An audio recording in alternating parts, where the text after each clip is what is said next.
Assalamualaikum warahmatullahi wabarakatuh. Jumpa lagi teman-teman Lillahi Official. Jadi pada kesempatan kali ini kita akan membahas terkait soal hikmah puasa Senin Kamis maupun puasa wajib seperti puasa Ramadan dan puasa sunnah lainnya seperti puasa Rajab, puasa Daud dan puasa lainnya. Jadi puasa adalah salah satu ibadah yang istimewa karena dari segi manfaat dunia akhiratnya cukup besar. Nah, pada kesempatan kali ini kita akan membahas soal hikmah puasa dari sebagian dari pengalaman pribadi, bahkan dari hadis dan juga pendapat medis terkait soal hikmah puasa tersebut. Nah, seperti apa ulasannya? Ikuti terus videonya.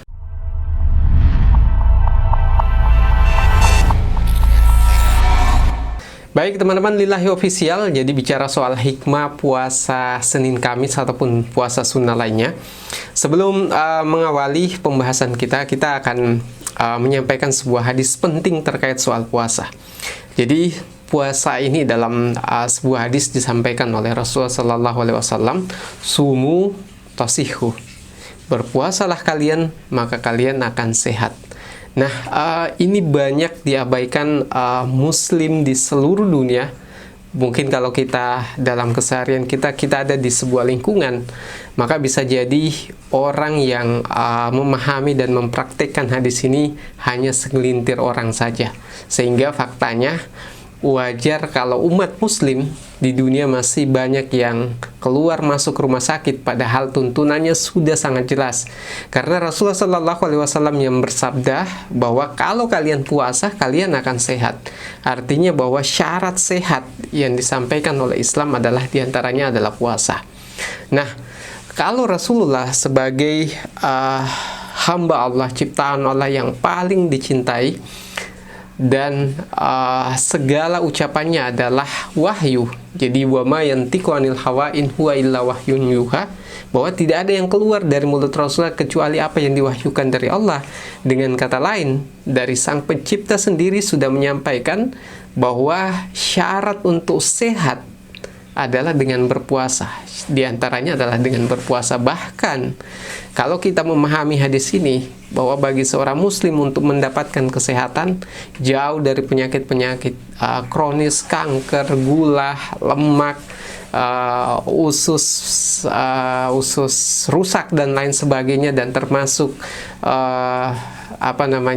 ginjal dan lain sebagainya. Intinya penyakit-penyakit berbahaya sebenarnya jawabannya ada pada puasa. Tapi itulah kita lebih banyak tertarik ketika yang menyampaikan dokter, tapi tidak ketika yang menyampaikan adalah Nabi kita. Saya pribadi sudah karena sejak masuk usia 40 tahun mulai berpikir untuk menjaga kesehatan, terlebih karena saya pribadi silsilah keturunannya ada penyakit gula darah, sehingga mau tidak mau kita harus mengatur kesehatan kita semenjak di usia 40 ini. Bukan karena apa? Karena usia 40 adalah batas di mana tubuh kita berhenti berkembang dan mulai turun kemampuannya, sehingga harus diimbangi dengan pola makan yang baik, dan diantaranya adalah dengan melakukan puasa. Nah, itu yang pertama. Yang kedua, teman-teman harus ketahui, jadi hikmah puasa Senin Kamis atau hikmah puasa Ramadan dan sebagainya, banyak sekali kesalahan yang terjadi dalam kehidupan umat muslim pada saat melakukan puasa. Terkadang kita sangat jauh dari apa yang dicontohkan oleh Rasulullah. Kita perhatikan saja pada saat bulan Ramadan atau puasa Senin Kamis, teman-teman bisa menyaksikan cara orang berbuka dan sahur itu sangat tidak meniru apa yang dilakukan oleh Rasulullah. Seringkali kita makan sahur itu karena berpikir nanti akan lapar, nanti akan puasa, kita makan sebanyak mungkin pada saat sahur, dan pada saat berbuka juga hampir tidak ada batasan kita makan apa, makan berapa banyak dan lain sebagainya. Nah, inilah yang kekeliruan terbesar orang yang berpuasa. Sedangkan Rasulullah SAW bisa dicek faktanya dalam berbagai hadis, ketika Rasulullah SAW berbuka maupun sahur itu cenderung sederhana menunya, bahkan lebih sering hanya air putih dan kurma.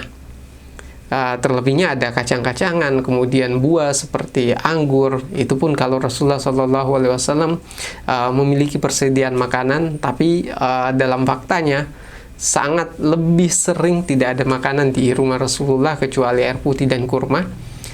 Sesekali mungkin Rasulullah makan daging kambing atau domba, tapi itu tidak sering. Tapi intinya aktivitas yang rutin dilakukan Rasulullah ketika berpuasa pada saat sahur maupun berbuka adalah kurma dan air putih.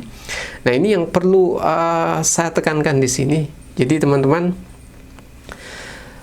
sehatnya orang yang berpuasa bukan hanya karena dia sekedar berpuasa saja, tapi tuntunan dalam berpuasa itu dia lakukan. Nah, kenapa penting kita memperhatikan soal apa yang kita makan pada saat berbuka dan berpuasa?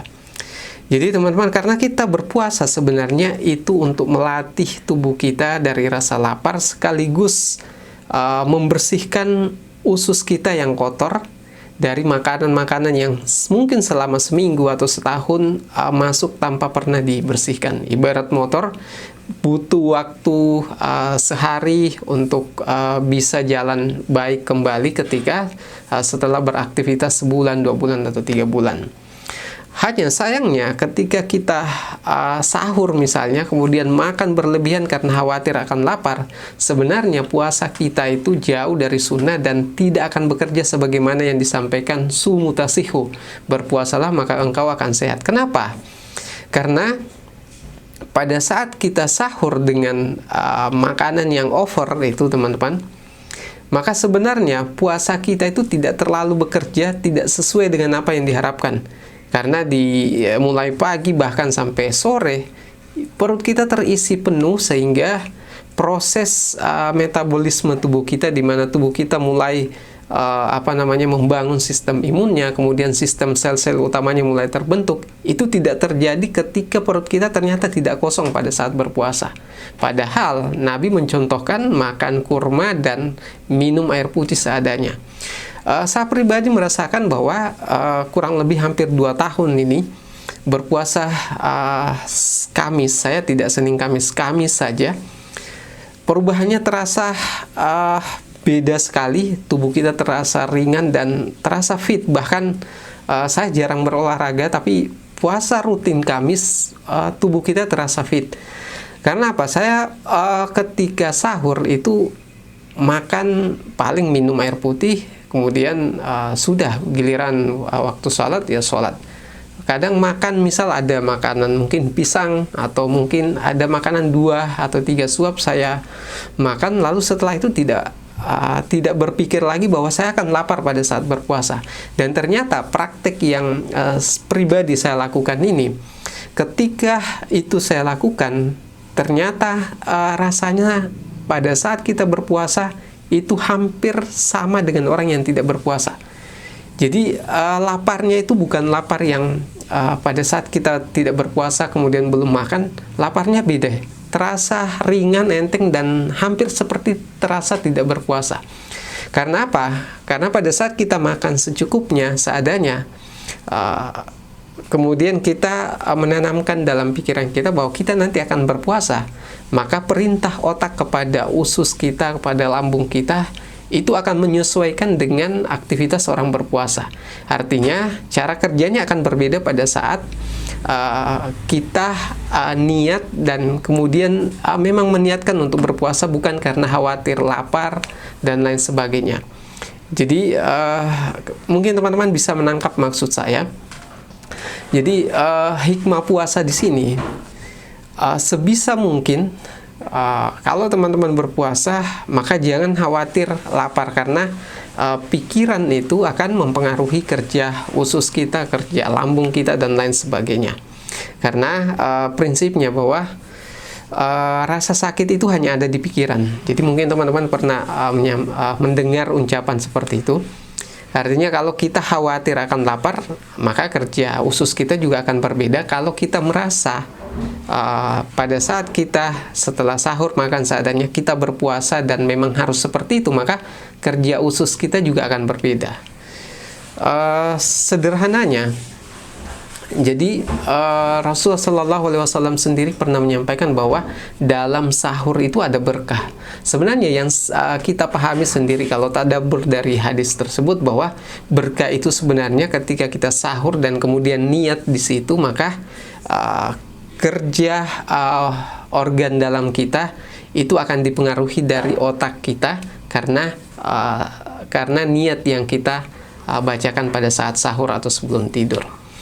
Nah, itu yang kedua. Yang ketiga, jadi di antara hikmah puasa dalam ilmu kedokteran, bahwa puasa itu adalah salah satu cara untuk mengistirahatkan usus dan organ dalam kita sehari 2 hari dalam seminggu, dan itu fungsinya adalah detoksifikasi pada tubuh kita, sehingga racun-racun pada saat kosong itu akan keluar.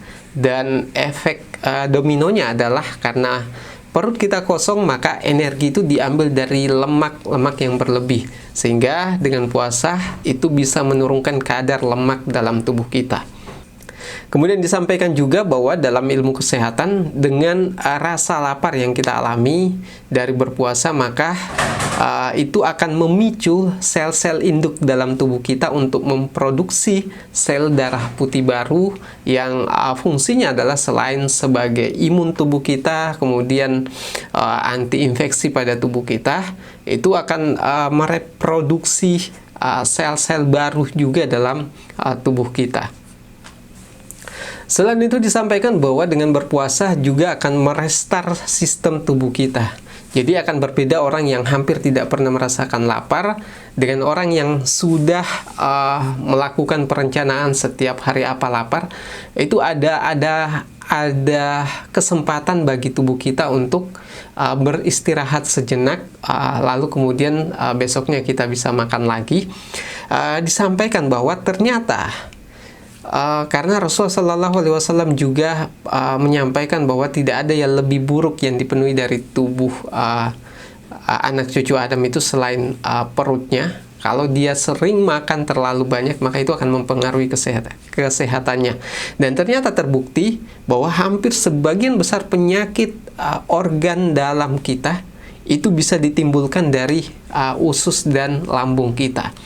Jadi kalau itu tidak pernah dilakukan, jarang berpuasa, atau berpuasa tapi SOP puasanya salah, sahur makan berlebihan, kemudian berbuka tanpa batasan sama sekali, maka sebenarnya hikmah puasa tidak bisa dicapai. Jadi ternyata kalau seseorang banyak melakukan puasa, maka penyakit-penyakit yang kronis seperti gula darah, diabetes, kemudian bahkan disampaikan ternyata penyakit ginjal juga itu bisa disebabkan karena kesehatan usus dan lambung kita yang bermasalah.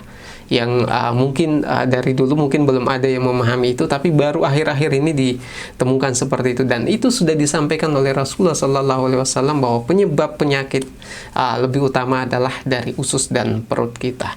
Jadi teman-teman, ada banyak sekali hikmah puasa yang bisa kami sampaikan, tapi intinya apa yang kita lakukan pada saat berpuasa sebisa mungkin meniru sunnah Nabi, karena dengan demikian tujuan utama dari berpuasa agar kita sehat, kemudian jiwa sosial kita meningkat, dan juga